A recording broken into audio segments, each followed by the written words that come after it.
이 밤에도 하나님의 은혜를 사모고자 나오신 여러분들에게 하나님의 놀라운 은혜와 여러분들의 간절한 기도의 제목이 주님 뜻 안에서 다 이루어지시기를 우리 주님의 이름으로 간절히 축원합니다. 인간은 누구나 행복을 꿈꿉니다. 어느 누구든 행복과 또는 고난이 있을 때 저는 고난을 택하겠습니다. 자신 있게 손드는 사람이 없다라는 것이죠. 그만큼 인간은 누구나 행복을 다 꿈꾼다는 것입니다. 우리의 바램과 상관없이 우리가 행복을 꿈꾼다고 해서 우리가 하나님이 원하시는 그 은혜를 추구한다고 해서 모두가 다 하나님의 은혜를 누리는 것은 아니다라는 것이죠. 우리는 고난을 피하고 싶지만 우리가 피하고 싶다고 해서 그 고난이 우리를 피해가지는 않는다라는 것입니다. 그만큼 인간은 인생이라는 이 세상을 살아감에 있어서 누구나 고난을 다 겪게 된다라는 것이죠. 이는 하나님의 사람들도 예외일 수 없다라는 것입니다. 우리는 교회에 다니면 소위 예수님을 믿기 시작하면 불행 끝 행복 시작이다라는 착각 속에 살아갑니다. 그러나 하나님의 사람이다 할지라도 우리의 인생 속에서 우리는 여지없이 고난을 만나게 된다라는 것이죠. 피하고 싶은 역경을 만나게 되고 남들에게 말 못할 사연과 기도의 제목으로 남몰래 눈물을 흘리며 하나님 앞에 무릎으로 나아갈 수밖에 없는 우리의 인생이 저 이방인의 인생과도 별반 다르지 않다라는 것입니다. 그러나 우리에게도 이러한 고난과 역경이 있다 할지라도 예수를 믿는다고 해서 모든 것이 다 잘 풀리는 것이 아니라 할지라도 우리에게는 반드시 소망이 있다라는 것이죠. 물론 성경은 너희도 고난을 만날 것이다. 예수를 믿는다고 해서 고난이 피할 수는 없다라고 말은 하지만 만약에 내 바람대로 모든 것이 이루어진다면 성경이 말씀하고 있는 것처럼 고난이 내게 유익이다라는 말은 아마 삭제되어야 할 것이죠. 환난이 없기에 주님을 부를 필요도 없을 뿐더러 성경은 우리에게 환난 날에 나를 부르라. 그러면 내가 너를 건진다라고 이렇게 말씀하셨듯이 예수를 믿는 우리에게도 예외 없이 고난과 역경은 찾아온다라는 것입니다. 그럼에도 불구하고 우리에게는 소망이 있다라는 것이죠. 왜냐하면 전지전능하신 하나님께서 하나님의 택함 받은 백성들에게는 결코 고아와 같이 홀로 두지 않으시기 때문이시죠. 오늘 우리가 읽은 이 민수기 33장은 그러한 하나님의 은혜를 처음부터 끝까지 함께 하셨고 처음부터 끝까지 그들 가운데 인도하시며 그들을 푸른 초장 쉴 만한 물가, 성경이 말씀하고 있는 대로 젖과 꿀이 흐르는 그 땅으로 인도하였음을 우리는 볼 수 있다라는 것이죠. 그럼에도 불구하고 로마서 5장 3절과 4절 말씀처럼 우리가 환난 중에도 즐거워해야 할 것은 이는 환난은 인내를, 인내는 연단을, 연단은 소망을 이루는 줄 우리가 알기 때문이다라는 것이죠.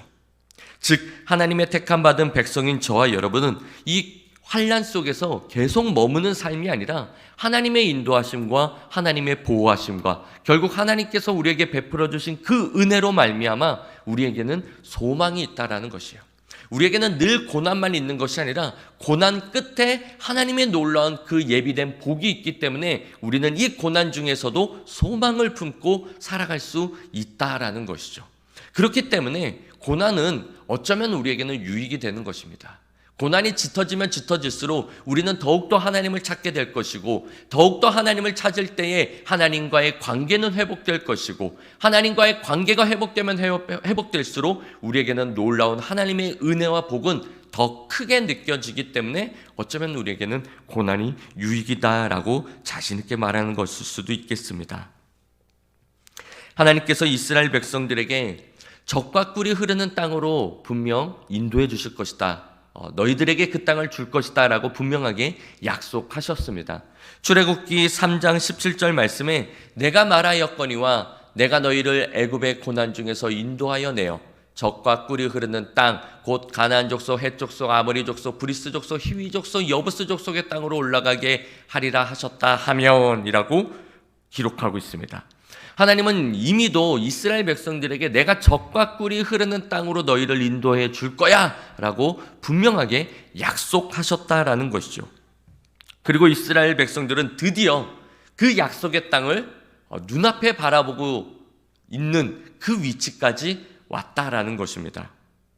모세는 약속의 땅 가나안 땅을 눈앞에 두고 지금 출애굽 2세대들에게 출애굽하여 여기까지 온 긴 여정의 광야 생활을 이 노정의 이 광야 생활, 이 노정을 여호와의 명령으로 이렇게까지 왔다라고 다시금 출애굽 2세대들에게 말하고 있습니다.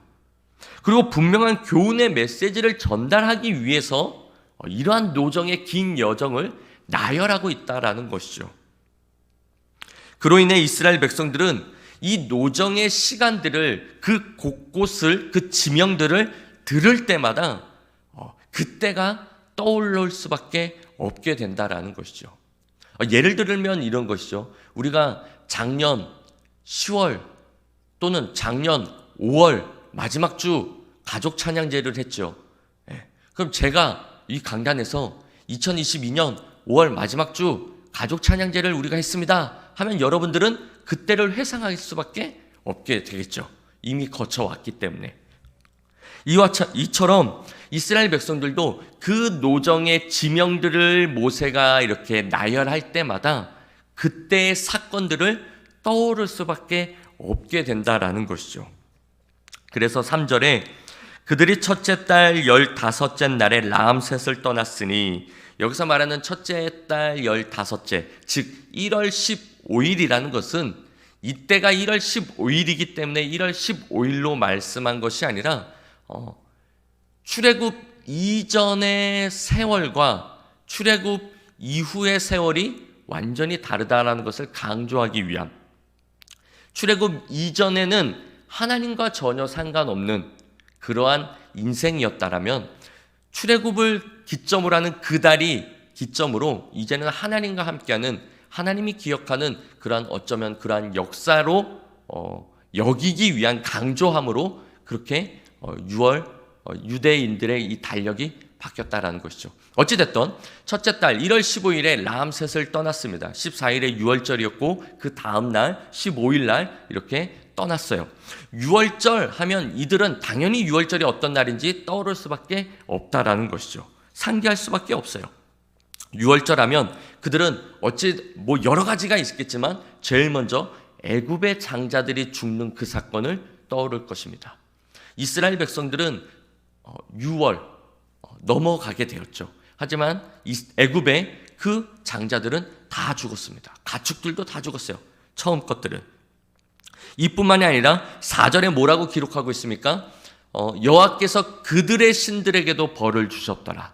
6월절 하면 애굽만 하나님의 심판을 받은 것이 아니라 애굽의 그 신들까지도 심판을 받았다라는 거예요. 6월절 하면 이스라엘 백성들은 이 모든 것들이 다 떠오를 수밖에 없다라는 거예요. 그리고 5절 숫꽃, 이스라엘이 430년의 노예 생활을 마무리하고 처음으로 출애굽하여 숫꽃에 처음으로 진친 곳입니다. 여기서 이스라엘 백성들은 무교병을 먹게 되었죠. 그 숫꽃을 기억하면 뭔지를 떠오르게 됩니다. 그리고 6절에 숫꽃을 떠나 광야 끝 에담에 진을 쳤더라. 근데 여기서 광야 끝 에담이다라고 말씀을 합니다. 광야 끝이다라는 것은 이스라엘 민족이 봤을 때는 애굽의 끝, 그리고 광야 시점에서 봤을 때는 거기가 광야 끝인 것이죠. 그러니까 이스라엘 백성들에는 애굽의 끝임과 동시에 광야의 시작인 것입니다. 애굽은 어떤 땅입니까? 거의 적과 꿀이 흐르는 땅입니다. 비옥한 땅이에요. 풍요로운 땅이고 어쩌면 살기 좋은 땅입니다. 그런데 에돔 끝, 광야의 시작은 아무것도 없는 땅이에요. 인간의 생각, 인간의 경험으로 봤을 때는 이 땅이 비옥한 땅인데 이곳을 떠난다라는 것은 이제부터 고난 시작이다라는 거예요. 그곳으로 지금 이들은 나아갑니다. 숫곳에 떠나 광야 끝 에담에 진을 칩니다. 즉 완전히 애굽의 영역을 벗어나는 그 시점이 되었다라는 것이죠. 즉 고난의 시작이라는 것을 의미했고요. 그러나 하나님은 이스라엘을 고아와 같이 내버려 두지 아니하셨습니다. 여기서부터 불기둥과 구름기둥의 인도함이 이스라엘 백성들 앞에서 일어나기 시작했어요. 애굽에서는 하나님의 인도하심이 없었습니다. 그런데 광야로 들어가는 순간 불기둥과 구름기둥이 이스라엘 앞에서 움직이기 시작했다라는 것이죠. 그들이 계속해서 에돔을 떠나 거친 광야를 향해 나아갈 때 하나님께서 그들을 구름기둥과 불기둥으로 인도하기 시작하셨다라는 거예요. 우리가 인생을 살면서 우리 하나님의 백성인 우리가 이 땅을 살아가면서 고난 속에 있다 할지라도 여전히 하나님의 불기둥과 구름기둥은 우리의 앞서 행하고 있다라는 거예요. 그러니 에돔 끝, 이 에담, 광야 끝 에담이다라고 했을 때 이들은 하나님의 불기둥과 구름기둥의 시작이지라는 것을 기억한다라는 것이죠. 제가 서두에도 말씀드렸다시피 우리는 고난을 피할 수 없습니다. 여기 계신 저와 여러분은 모두가 고난을 피할 수 없고 우리는 다 고난을 만나게 된다라는 것이죠. 인간은 누구나 고난과 역경 속에서 삶을 산다라는 거예요. 그럴 때 누군가 그 고난이 시작될 것이다라는 두려움에 아예 멈춰버리는 사람이 있고, 때로는 야 이제부터 고난이야? 그러면 야 차라리 애굽으로 돌아가자 라고 말하는, 그렇게 결정하는 사람도 있을 것입니다. 그러나 누군가는 고난이다 할지라도 그 길을 계속 나아가는 사람도 있다라는 것이죠. 그렇게 계속해서 나아간다면 하나님의 불기둥과 구름기둥이 우리를 인도해 주신다라는 거예요.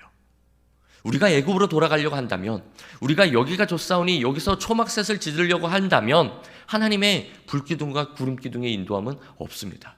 하지만 고난이라 할지라도 그 믿음의 길을 걸어 나아가려고 한다면, 이것이 하나님의 뜻이기에 그곳으로 기꺼이 발걸음을 옮겨 나아간다면 반드시 하나님의 불기둥과 구름기둥의 인도함과 보호하심 속에 은혜의 삶을 또한 누리며 삶을 살 수 있다라는 것이죠.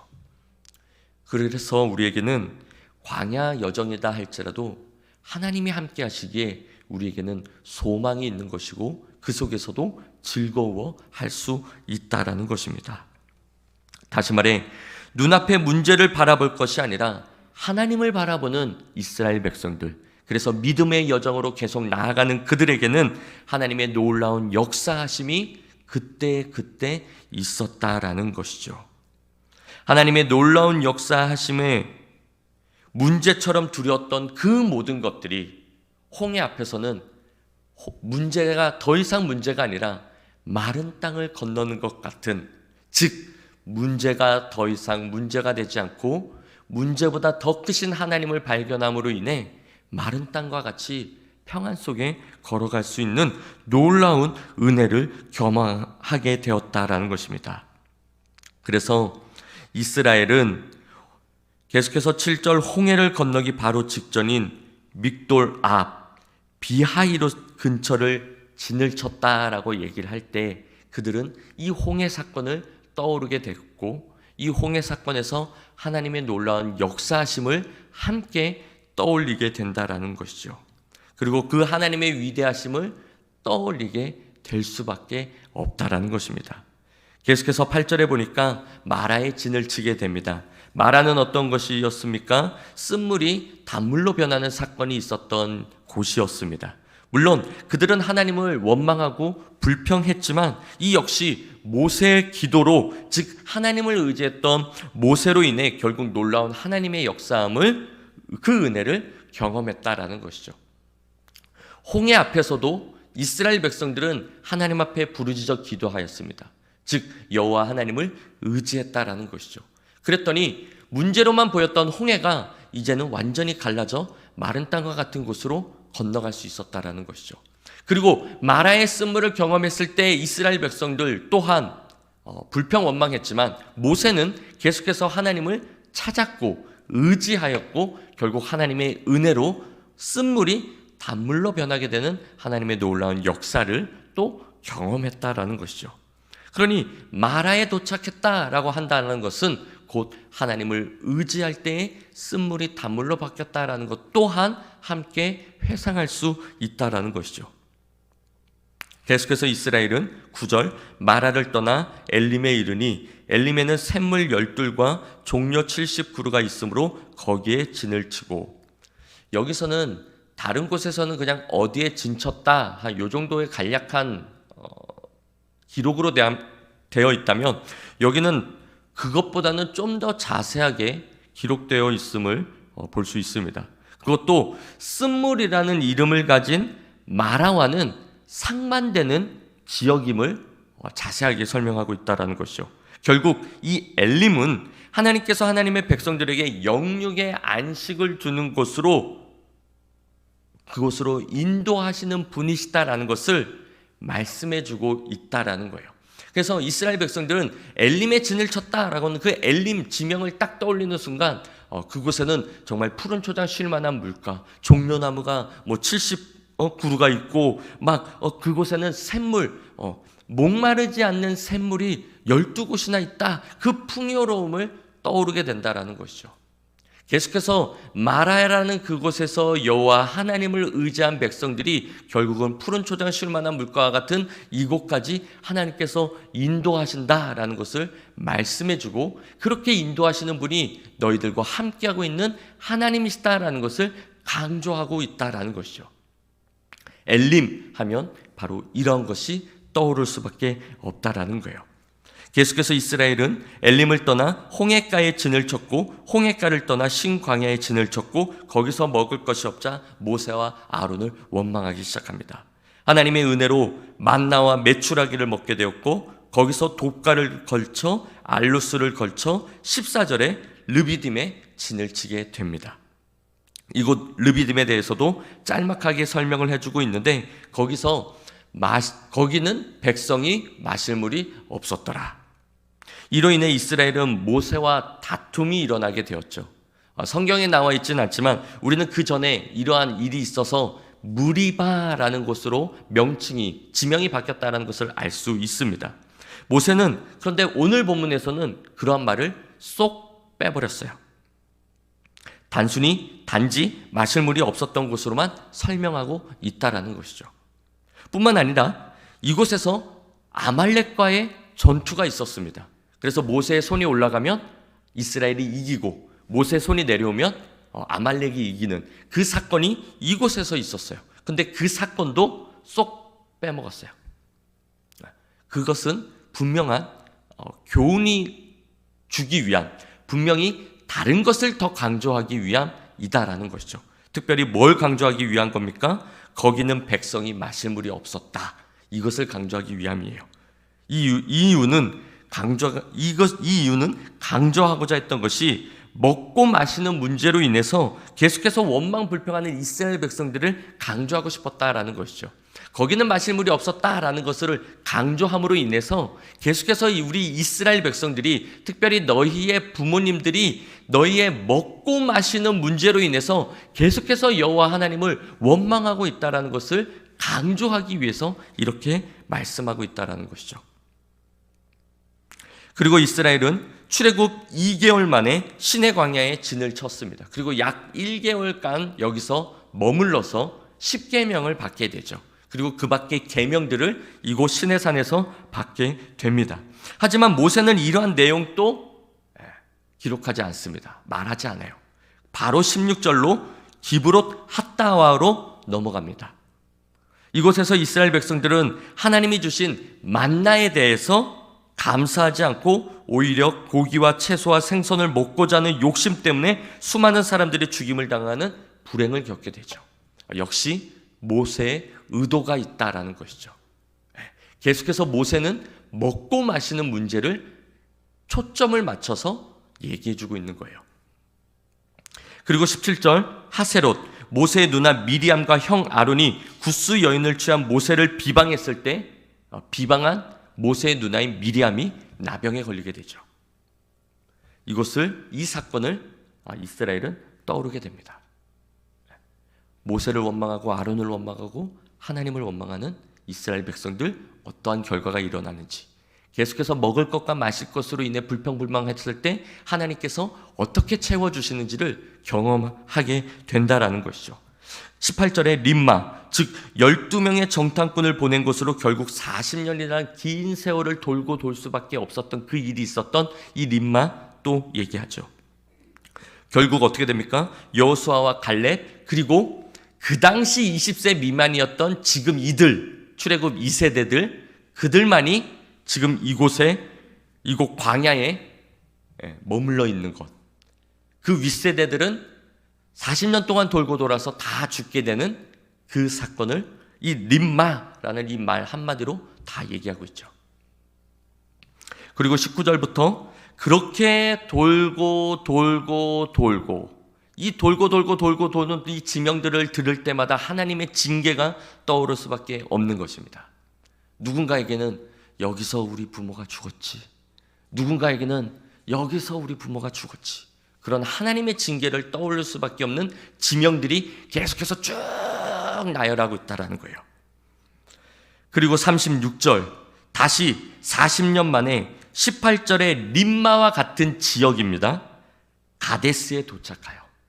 림마가 정확히 어떤 지역인지는 몰라요. 근데 많은 학자들이 가데스의 아마 어느 한 지점일 것이다 라고 얘기를 해요. 즉 림마와 가데스는 크게는 같은 지역이다라는 거예요.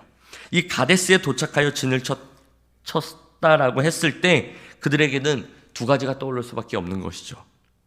하나는 하나님을 원망하고 불순종의 태도를 보인 자신들의 부모들이 진짜 하나님의 말씀대로 다 죽었다라는 것. 시작 불평불만해서 너희 말대로 내 귀에 들린 대로 내가 행할 거야 라고 해서 진짜 돌고 돌아서 다시 도착했더니 진짜 자신들의 부모들이 여호와의 말씀대로 다 죽었다라는 것을 그제서야 깨닫게 되는 것이죠. 진짜 하나님의 말씀대로 다 죽음을 맞이했다는 것과 또 다른 하나는 하나님이 새롭게 자신들에게 그 약속의 땅을 보여주시고 미래에 대한 소망을 주는 곳이 바로 이 가데스다라는 것이죠. 두 가지 교훈이 이 가데스에 있는 것입니다. 그리고 37절, 가데스를 떠나 에돔 땅 변경의 호르산에 진을 칩니다. 그리고 거기서 아론이 123세의 나이에 죽게 되는 것이죠. 이로써 그들은 다시금 불순종의 결과를 떠오르게 되겠죠. 그리고 계속해서 진을 치고 또 진을 쳐 여리고 맞은편 곧 지금 그들이 서 있는 이곳 모압 평진까지 다다른 것입니다. 그리고 이곳에서 모세는 진짜 하고 싶은 얘기를 그제서야 하게 돼요. 51절부터인데 이스라엘 자손에게 말하여 그들에게 이르라. 51절, 너희가 요단강을 건너 가나안 땅에 들어가거든 그 땅의 원주민을 너희 앞에서 다 몰아내고 그 새긴 석상과 부어 만든 우상을 다 깨트리며 산당을 다 헐고 그 땅을 점령하여 거기 거주하라. 내가 그 땅을 너희 소유로 너희에게 주었습니다. 즉 모세는 이 전쟁을 앞두고 포기하지 말고 끝까지 싸워야 된다라고 해서 이렇게 40년의 긴 여정을 얘기를 했고, 그리고 앞으로 너희가 해야 될 것을 또한 이렇게 말씀하고 있다라는 거예요. 하나님께서 이스라엘 백성들에게 분명히 출애굽했을 때 너희를 젖과 꿀이 흐르는 가나안 땅으로 인도할 거야 라고 약속하셨고, 결과적으로 진짜 하나님의 인도하심 속에 이렇게 왔다라는 거예요. 그 가운데에는 계속해서 이스라엘 백성들 자신의 부모들은 뭐가 없다고 해서 원망하고 뭐가 없다고 해서 불평하고 뭐가 어떻다 해서 그 문제 때문에 자꾸만 모세와 아론과 하나님을 향해 손가락질을 하고 비방했던 이스라엘 백성들이었지만, 그럼에도 불구하고 계속해서 의지하며 나아갔더니 결국 약속의 땅 코앞까지 왔다라는 거예요. 그러니 너희는 이것을 기억하고 앞으로 들어갈 가나안 땅에서도 하나님을 향해 원망하지 말고 비방하지 말고 포기하지 말고 끝까지 여호와 하나님을 의지하여 그 땅을 점령하라라는 거예요. 왜요? 하나님께서 그 땅을 너희에게 주겠다고 이미 약속하셨기 때문에. 그리고 하나님은 여전히 너희와 함께 하시며 너희가 믿음으로 나아가는 그 땅을 차지하도록 도와주시는 분이시기 때문에 너희는 포기하지 말라라고 오늘 본문은 이렇게 긴 여정의 시간들을 나열하여 그들에게 분명한 교훈을 던지고 싶었다라는 거예요. 우리는 여기서 또 하나의 교훈을 얻게 되죠. 그것은 출애굽했다고 해서 모든 것이 끝나는 것은 아니다라는 거예요. 내가 하나님의 은혜로 죄와 사망의 길에서 벗어나 생명의 길로, 사단의 종에서 벗어나 하나님의 종으로, 옛사람에서 벗어나 이제는 새 사람으로 하나님의 자녀가 되었다고 해서 모든 것이 끝나는 것은 아니다라는 거예요. 이미 우리는 하나님의 은혜로 말미암아 구원받았습니다. 믿으시죠? 저와 여러분은 하나님의 자녀로서 구원받았어요. 하지만 아직 완성된 것은 아니다라는 것이죠. 우리는 여전히 가나안 땅에서 그 족속과 치열하게 싸우고 있는 중입니다. 어쩌면 누군가에게는 그 약속의 땅을 들어가기 직전에 위치에 있는지도 모르겠어요. 하지만 누군가에게는 이미 가나안 땅을 전쟁을 치르고 있다라는 것이죠. 예수를 믿는다고 해서 그것으로 끝이 아니라 이제부터 시작이다라는 거예요. 오늘 본문이 우리에게 주는 모세는 출애굽 2세대들에게 이것을 전달하기 위해서 메시지를 전하기 위해 이렇게 했지만 우리는 오늘을 살아가는 우리에게는 이 모든 것을 통해서 또 다른 교훈을 하나 얻는다라는 것이죠. 예수 믿는다고 해서 끝이 아니라 이제부터 시작이다라는 거예요. 즉 예수 믿으면 불행 끝, 행복 시작이 아니라 계속해서 우리는 행복을 얻기까지 치열하게 싸워야 한다라는 것이죠. 특별히 52절에 뭐라고 말씀하십니까? 그 땅의 원주민을 너희 앞에서 다 몰아내고 그 새긴 석상과 부어 만든 우상을 다 깨뜨리며 산당을 다 헐고 그 땅을 점령하여 거기 거주하라. 우리가 지난주 시간에 민수기 32장에서 어떠한 말씀을 들었습니까? 우리의 심령 가운데 계속해서 두 마음이 치열하게 싸우고 있다라고 말씀을 드렸죠. 사단이 주는 생각과 성령님이 주는 생각, 이 생각이 우리의 생각을 계속해서 이 생각의 전쟁터에서 치열하게 싸우고 있다라는 거예요. 그러면서 만화의 예를 들었습니다. 천사가 성일아 괜찮아, 끝까지 하면 이길 수 있어, 하나님이 함께 하셔, 해보자, 이렇게 얘기하고, 한쪽에서는 악한 마귀가 아니야, 이제 그만 포기해, 뒤돌아가, 애굽이 더 좋아, 애굽으로 가자, 이렇게 한다고 그랬잖아요. 이 두 마음이, 이 두 생각이 치열하게 싸웁니다. 그래서 잠언서에서 뭐라고 기록합니까? 이 마음을 지키라. 생명의 근원이 여기서부터 시작된다라고 말씀드렸잖아요. 우리의 생각을 지키래요. 우리가 뭘 붙잡느냐에 따라서 우리의 생명의 근원이 시작된대요. 우리가 악한 생각을 붙잡게 되면 결국 육신에 썩어질 것으로 인해서 결국은 모든 것이 망하게 되는 것이죠. 하지만 성령님이 주는 생각을 붙잡게 되면 우리는 결국 생명의 법을, 또 영생을 얻게 된다라는 것이에요. 이 전쟁터에서 치열하게 싸워야 된다라는 거예요. 즉 오늘을 우리가 예수 그리스도를 믿는 이 순간 우리에게는 이제는 끝이 시 아니라 우리는 가나안 땅에서 치열하게 그들과 싸워야 된다라는 거예요. 이미 우리에게는 젖과 꿀이 흐르는 땅이 예비되어 있습니다. 즉 예수 그리스도를 믿는 순간 저와 여러분은 이미 하나님의 백성으로서 그곳에서 예수 그리스도와 함께 왕노릇할 그것이 예비되어 있어요. 하지만 아직은 아니다라는 거예요. 우린 가나안 땅에 들어가야 됩니다. 그들과 싸워야 돼요. 그들을 점령해야 됩니다. 악한 생각으로 가득했던 내 옛사람이 이제는 예수 그리스도로 충만하여 성령님으로 충만하여 이제는 옛사람을 죽어버리고 오히려 새 사람이 되도록 점령해야 된다라는 거예요. 때로는 우리의 이런 산당과 같은 이런 이 우상을 숭배했던 이 모든 것들을 제거해야 될 필요도 있습니다. 다 깨트려야 돼요. 다 부숴버려야 됩니다. 우리의 생각, 우리의 관념, 우리가 그동안 쌓았던 신앙의 전통이라는 이 틀, 이것까지도 우리는 다 깨트려야 돼요. 오직 예수 그리스도, 하나님의 말씀으로 충만하여질 때까지 우리는 내 몫의 십자가를 짊어지고 하나님 앞에 나아가야 된다는 것이죠. 우리는 끝이 아닙니다. 예수 그리스도께서 이 땅에 오시든 아니면 우리의 생명이 다하여 예수님 앞에 서는 그날까지 우리는 치열하게 이 영적 전쟁을 치러 나아가야 되는 자들이다라는 거예요. 우리는 하나님의 군사들입니다. 우리는 가나안 땅을 정복하기 위해 치열하게 싸워야 된다라는 거예요. 그러면서 모세가 왜 이렇게 나열을 했습니까? 우리의 힘과 우리의 능으로는 할 수 없다라는 거예요. 우리는 계속해서 우리의 이 옛사람이 자꾸만 무엇을 먹을까, 무엇을 마실까, 무엇을 입을까, 여기에 근심, 걱정, 염려로 우리를 자꾸만 짓누르려 한다라는 것이죠. 그때마다 너희가 해야 될 것은 뭐냐? 여호와를 의지하다라는 거예요. 의지하라는 거예요. 즉 기도하라라는 것이죠. 내 힘과 내 능으로 될 수 없으니까 하나님 앞에 기도함으로 이 영적 전쟁에서 성령님의 생각을 붙잡고 그것으로 순종하며 나아가라는 거예요. 그러면 하나님께서 너희들의 앞서 행할 것이다. 전쟁은 내게 속한 것이니 너희가 행할 것이 아니라 너희가 그렇게 믿음으로 요단강을 향해 하나님의 말씀의 법궤를 메고 나아가는 그 순간 요단강은 갈라진다라는 거예요. 예수 그리스도를 어쩌면 믿기 이전에는 하나님께서 홍해를 갈라주셨습니다. 그래서 그 기적을 통해서 우리는 홍해를 건넜죠.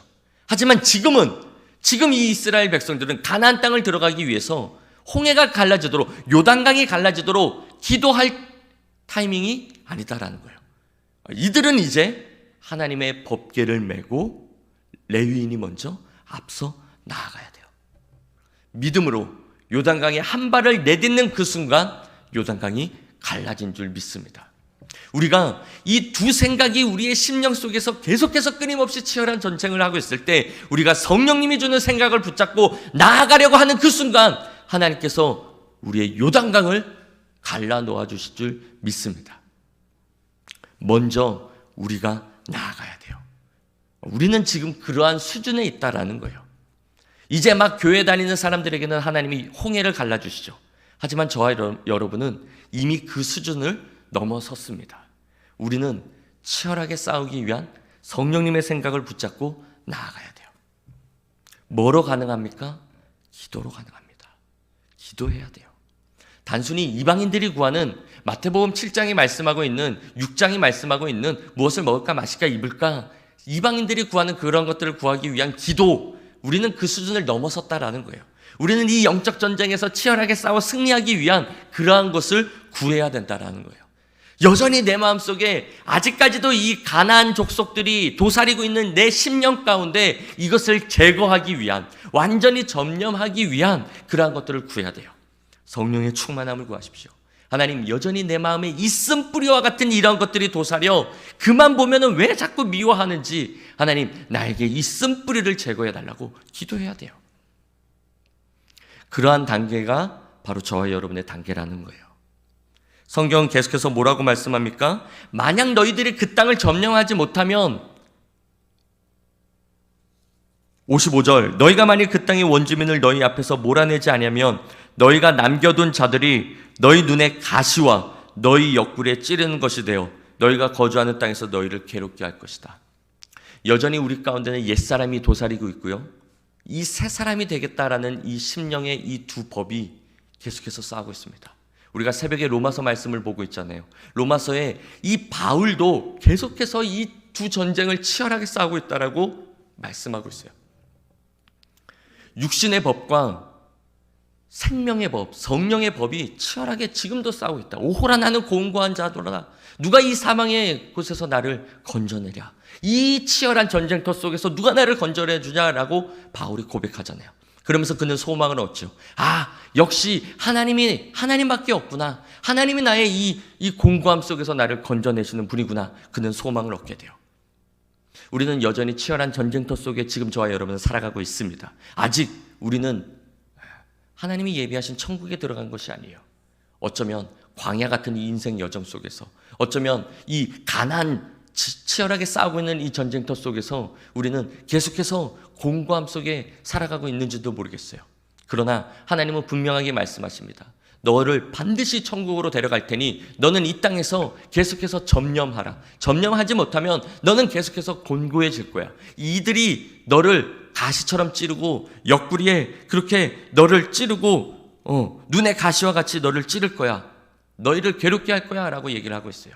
그러니 우리의 기도의 제목은 단순히 그저 무엇을 먹을까 마실까 입을까 근심 걱정 염려하는 것이 아니라 이러한 영적 전쟁이 있다라는 것을 깨달아 알아.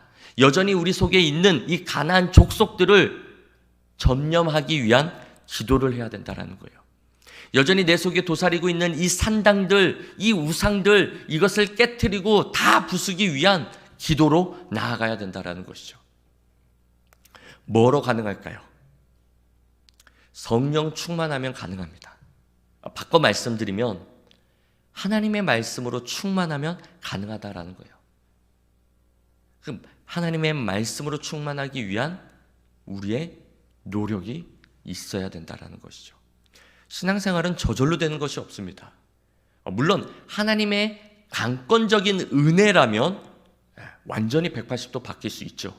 하지만 하나님은 오늘 본문에서도 말씀하고 있듯이 점령하라라고 우리에게 말씀하고 있다라는 거예요. 그러니 우리가 기도해야 되는 것이고요. 기도하기 위한 시간을 확보해야 되는 것이고요. 하나님의 말씀을 읽어야 되겠다. 특별히 우리 교회가 정말 아름다운 전통 중에 하나가 뭐입니까? 필사가 있지 않습니까? 그리고 성경 1독 문제풀이가 있지 않아요? 이런 것들을 통해서 해 나아가는 겁니다. 이것이 단순히 그냥 율법이라고 생각한다면 정말 숙제처럼 여겨질 뿐이에요. 하지만 이것으로 인해서 내가 이 가나안 족속들이 점점점 점령된다라는 것을 기억한다면 우리는 치열하게 해 나가야 되죠. 힘들고 피곤하지만 그럼에도 불구하고 기도하는 것을 쉬는 죄를 범해서는 안 되는 것이고, 그럼에도 몸이 피곤하고 시간은 없지만 그럼에도 불구하고 드라마를 15분 잠깐 일찍 TV를 끄고 말씀을 읽어야 되는 것이죠. 그렇게 해서 가나안 족속을 점령해야 하는 것입니다. 그러면 34절에 너희에게 약속한 땅을, 제비 뽑은 그 땅을 주겠다라고 말씀하고 있다라는 것이죠. 모세는 이 전쟁을 앞두고 그래서 이스라엘 백성들에게 포기하지 말라라고, 끝까지 싸우라고 말씀해주고 있다라는 거예요. 하나님이 여전히 우리와 함께 하시며 하나님의 말씀대로 지금 눈앞에 약속의 땅이 있으니 너희는 믿음으로 끝까지 싸워라. 다르게 표현한다면 끝까지 인내해라. 포기하지 마라. 사랑하는 성도 여러분, 그러므로 저와 여러분은 끝까지 하나님께서 예비하신 약속의 땅 천국에 들어가기까지, 그 전까지 우린 이곳 가나안 땅에서 끝까지 치열하게 싸워 승리해야 할 줄 믿습니다. 때론 힘들고 어려운 전쟁일 것입니다. 전쟁이라는 것은 피 흘림이 있어야 된다는 것이죠. 그저 그렇게 되는 것이 아니라 치열하게 싸워야 된다는 거예요. 우는 사자와 같이 삼킬자를 잡고 있는 어둠의 세력이 얼마나 강력한지 그냥 그저 그렇게 해서는 이길 수 없다라는 거예요. 그때마다 이스라엘은 하나님께 기도하였습니다. 그러면 하나님께서는 그들의 기도를 들으시고 다 응답해 주셨다라는 거예요. 모세는 그것을 앞절에서 쭉 얘기하고 있는 거예요. 그러니 원망, 불평, 입술이 아니라 기도함으로 계속해서 전진해 나간다면 결국 승리는 우리의 것입니다라는 거예요. 바라옵기는 여전히 우리 안에 도사리고 있는 그 더러운 옛 원주민들을 다 몰아내고 석상과 부어 만든 우상을 다 깨트리며 산당을 다 헐고 그 땅을 점령하여 겉사람이 아닌 속사람으로서, 육신의 옛사람이 아닌 하나님의 새 사람으로서 경건의 모양만 있는 것이 아니라 경건의 능력을 갖춘, 믿음 없는 것이 아니라 오히려 백부장과 같이 예수님께 칭찬 듣는 믿음의 소유자들이 되어 저 천국에서 예수님과 함께 왕노릇하는 하나님의 승리한 거룩한 자녀들, 하나님의 거룩한 승리한 백성들이 되시는, 그리고 내가 그러한 자녀임을 증거하는 삶을 살아가는 저와 여러분 우리 모두가 되시기를 우리 주님의 이름으로 간절히 축원합니다.